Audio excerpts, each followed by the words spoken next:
Tanawa ba ka isa? Iba offshore dili. Yes, boss. Thank you, Lance.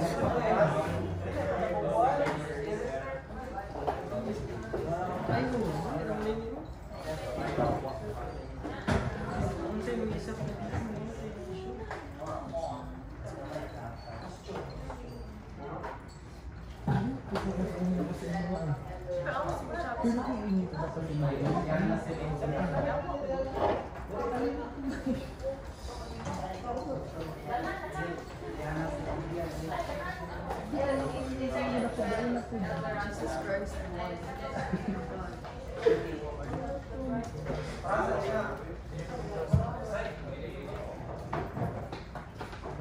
Okay, good morning again. So I will discuss exercise 7 and my SWL join to nested select query. Karon oo, kung pindutan ako dili.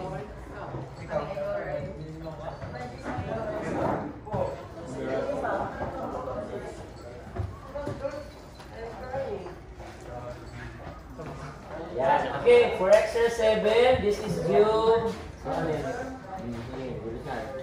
Exercise 7, this is due up to October 3. So 100 up to October 3. So I will give you 2 weeks. Okay, for exercise 7. So for exercise 7, this is pre-finals. So meaning, yes, so wala, Wednesday, sa 1. Sa 1. October 1, sakto. Weeks yan. Okay, so for exercise 7, you have up to October 1 kasi 2 weeks starting Monday. Ngayon. Okay, for exercise 7, first you will be logging in. Okay, and then in this case, first sem 24-25 was selected. Okay, as you can see, and then it will show 50 students. Okay, may 50 students. Each student is, as you can see here, arranged in course, gender, and year. So we have 4 BSCS male first year, 4 male or probably just 1 female or 2 first year, BSBA. Yan, gender and then first year. So for exercise 7, you need to have 50 of this. Okay? 4 students for every course, gender, and year. So meaning 4 BSCS male, 4 BSCS male second year, 4 BSCS female or 1 male third year, so on and so forth. And then 3 courses, at least CS, IT, or Data Science, or IS. Ganyan. So you can choose to add female or 1 male or 1 female sa 4 students with the same course and year level. Okay? Ayan, as long as you have 50 students and each student will enroll 4 or 5 subjects. So meaning you have 50 subjects as well. So 50 students, 50 subjects, and enroll them manually. So you have to select the subjects form and enroll them to each students sa students form manually. Okay. So as you can see, this is for student 1001. Yan. So for student 1001, which is a BSCS male first year, these are the subjects enrolled by that student. So if there is another student, iba na naman, we have BSIT male first year. Ito lang yung subject niya. Okay, yan yung subject niya. So we have 3 subjects. And then for BSCS second year, ito naman.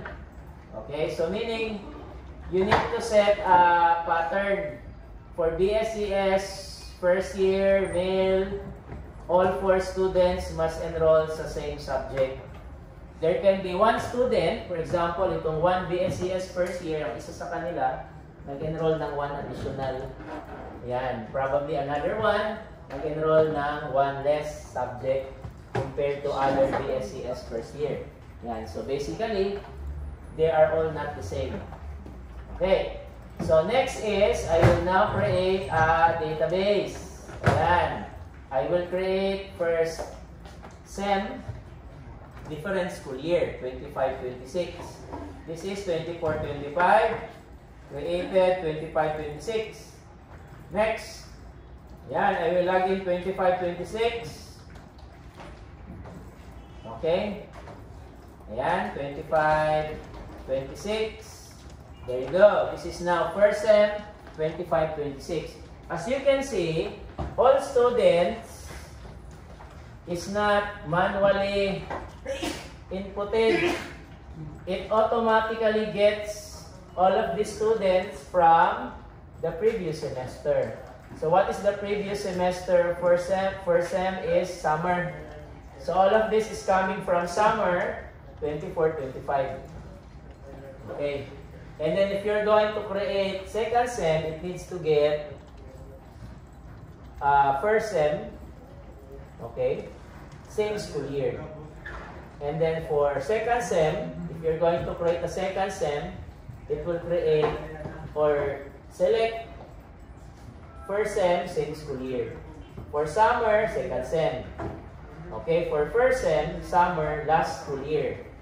Okay, klaro ha? Yan. So that is the requirement for exercise 7. Next is, as you can see, there's subjects as well. So 50 yan siya, 50. So it will not matter what code, units, description, schedules you enter. As long as you have 50 subjects, 50 students, and 50 teachers. Okay? 50 teachers din. Ayan. So all student subject teachers comes from the previous semester. So you don't need to enter them. Okay, but all of these students and teachers won't be able to log in just yet. Hindi pa yan sila makalog in. Unlike sa previous exercise ninyo, once you click save, the student can now log in. But for exercise 7, all of the students can't log in yet.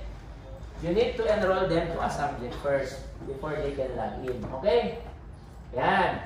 So in this case,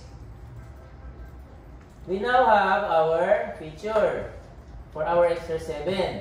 We're going to train our AI model. We're going to create our AI model. We're going to train it. We're going to train it using previous school year. In this case, I will select first SEM 24-25. Okay, di ba? The current school year is 25-26. You're going to use the previous first SEM 24-25 to train your AI model. In this case, it will know what to do with the new first SEM. So the new first SEM will use the previous first SEM's enrollment. Okay? Ganyan. So after clicking select, ayan, it will now prompt training success for first SEM 24-25. So in your computer, files will be created. So these two files. So the school year that was selected, ARFF. Another one is that model. So the ARFF file is the students, subjects, and enrolled table. So it's all stored here in a text file. So you can open this in Notepad. And then the second file is the model, which is the decision making the AI will do. So the AI will decide using this file what subjects each student will probably enroll. Okay? Yan. So next, select a student. Pili ka ng student dyan. And then, click the AI enroll button. Yan. So once you click the AI enroll button, it will show subjects predicted by AI for this student to enroll. So meaning, you're only going to base the prediction sa course, gender, and year level because these are the only factors that will affect subject enrollment. Sa course, iba-iba ng subject, gender, male or female, some male prefer these subjects, some female prefer this one. Diba? Depende sa subject yan. Okay, so first year, pag first year, iba ang subject, second year, iba ang subject. So you're basing it on sa course, gender, and year level for the subject prediction. So the AI will simply return subject IDs. Ito yung i-return ni AI. Okay, subject ID. Ayan. Okay. And then, ayan, different course, different suggestions. Ayan, this is for BSIT. Okay, first year. And then, iba-iba yung suggestion. Okay, so if there are invalid or wrong suggested subject, you can just delete. Just set the confidence interval to 5%. I think I set this to 5%. So pag 5% ang confidence interval, there might be wrong recommendations or predictions ng AI. Okay, so may mga wrong predictions yan. Okay, that's why you did it. So if you want to set 100% confidence level, you need to increase the training data. Gawin ninyong 1 million yan or 1,000 rows of students. So in your case, the required only is 50. So pag 50 lang ang student, not that much. When training AI, you need to have a lot of data. So in our case, 50 rows will do. So 50 lang, pwede na. Okay? Increase it to 100, pwede rin. Increases the confidence of the AI to predict. Okay? Ganyan. Alright? Okay, questions? So exercise 7, for requirements, you can see sa Daigler course page, the requirements. Yeah, so what are the requirements? Okay, you will see here, you need to have 3 new classes. Okay, and use Wika. Okay, ito yung gamitin nyo, Wika. So you're going to add Wika in your library in NetBeans.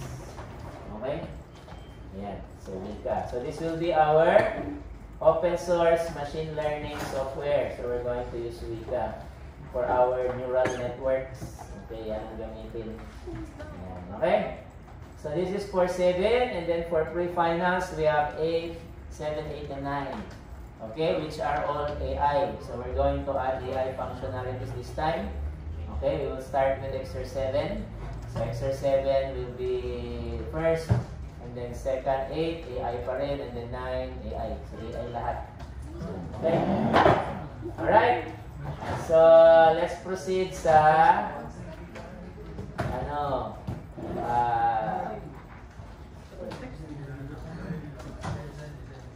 okay. So for our topic, we're going to convert join relations to nested select query and vice versa. Okay, so we have okay, the following databases. Okay, so use this one.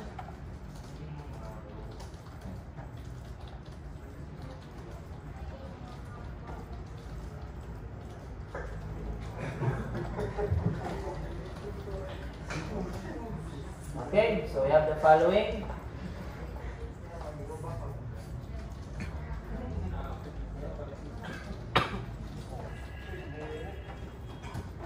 Okay, so we are going to select. Okay, we're going to join 2 tables. Yeah, so we're going to join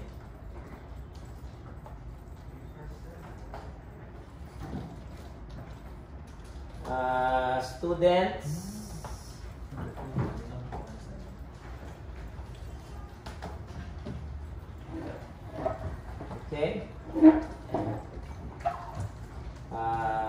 inner join,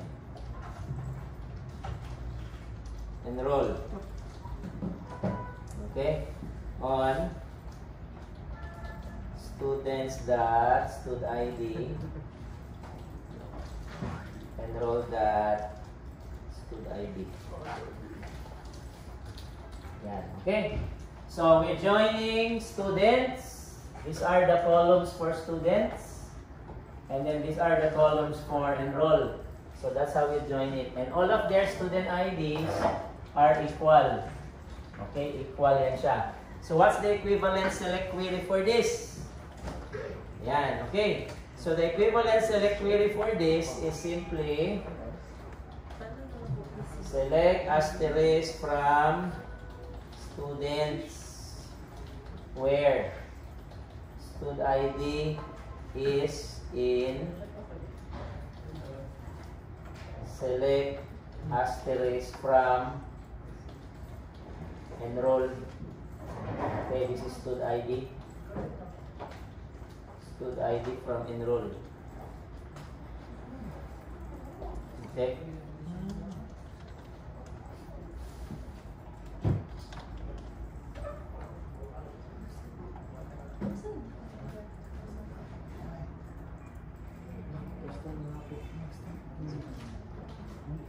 Okay, so we have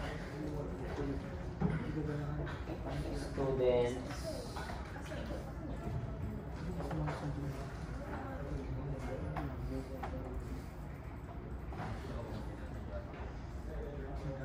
okay, students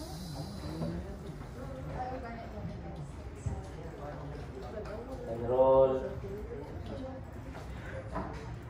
Okay, where student ID is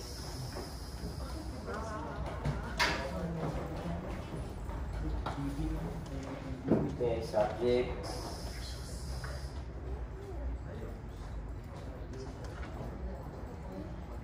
sorry, this is students. Okay, ganyan. So this is the equivalent joint relation. Ayan. Okay. So, ayan. So this one.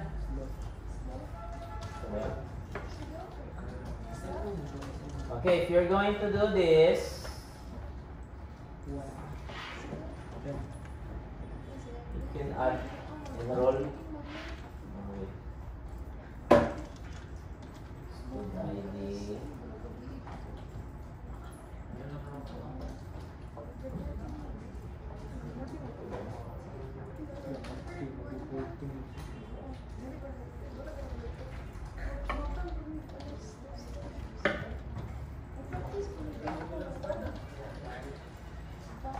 By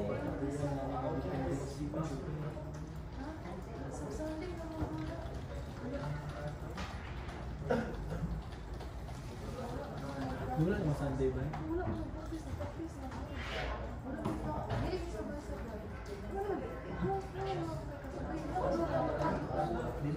okay, so hindi pwede, just this one. Tulan talaga. Okay, so it's just this. So there's no other solution. Okay? Right, questions, verifications. So this is the equivalent joint relation of that.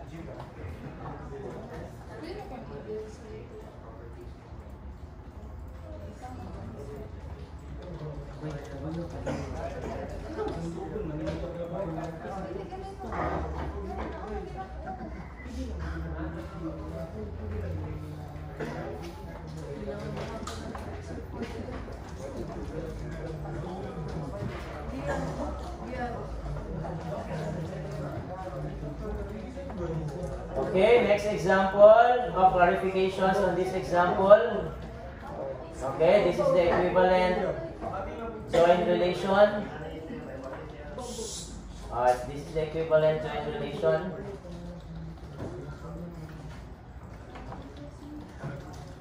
Okay, it's this one. Okay, this one.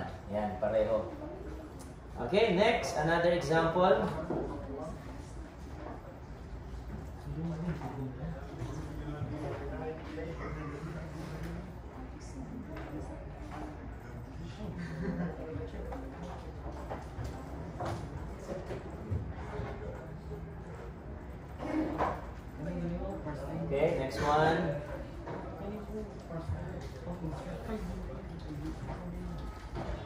Select asterisk from yes.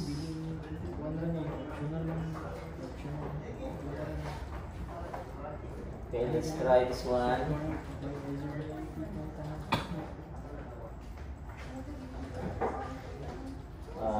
Stud ID.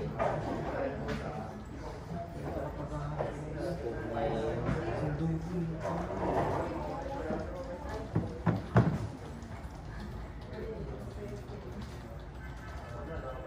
Select.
Okay, second example. So we have disjoint relations. Okay, I added criteria. We have aware. Ayan. So what will be the equivalent? Select query. Okay. So in this case, ayan, from students enrolled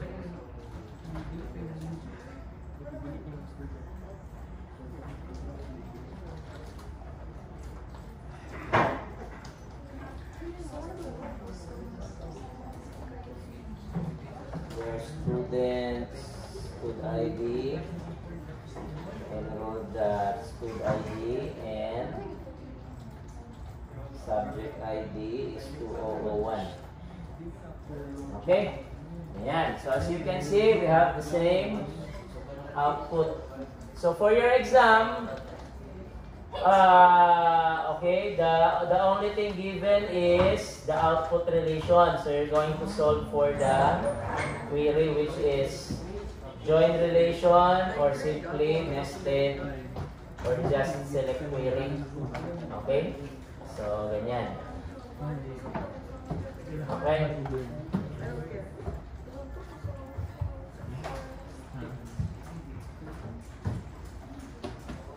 Yan. Alright?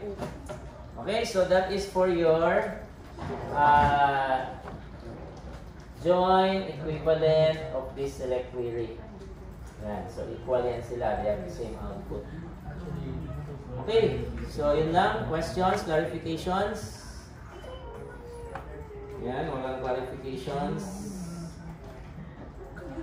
Attendance muna tayo first, and then I will check your exercise.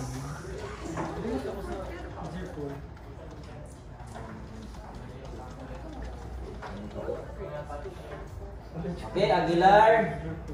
Wala. Alcontin. Present. Alim. Anyasco.